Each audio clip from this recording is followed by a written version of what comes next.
Ол бек танашбек ақыл оқырға кірген стәгін мына гіл бештіге гена оқыды. Сол уақыттан бері жырлады бірінші класстан. Оңа элек нелер белән чыршылар белән юл ясыйлар итеп.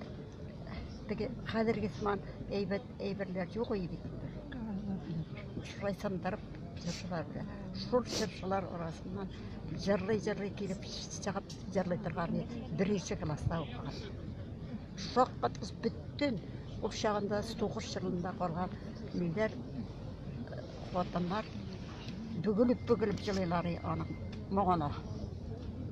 Гел кая киргә белмисез. Шул хәдәр моңны бала булды бәләкәйдән үк.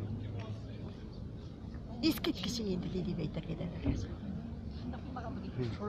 Шулай үсте дәйме. Безнең ул атасы үстендә әткән алдылар бит дәрисия корбаны дип. Шуңа эләктек бит әткәй. Ул әткәйсез кал үстендә бала. Мен әнкәй белән генә калдым. Ул минем апалар бар иде, абыйлар бар иде. Бу илһам биттем. Шушы төпчек малайыбыз. Бүтән аннан төпчек юк инде. Менә шул карап үстердек инде. Жети бигейше.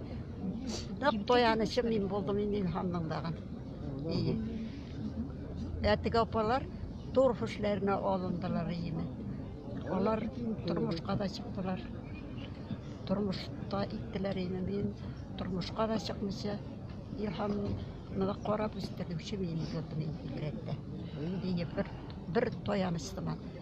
Хәзер шул тояныч дигәнем шул бигрәктән. Анда хәзер бит үсеп җитеп укуга кергән чак китте. Ул укуга кергән чыгулар инде бит дигән җиңел булмады. Хәзер бер карап кайтканында Элула монда бит шикелле машинага утырып бармый, җәяү шушы шаллыга килә безгә. 40 чакрым җиргә. Җәяү килде, җәяү кайтты, укулар бетеп җитте.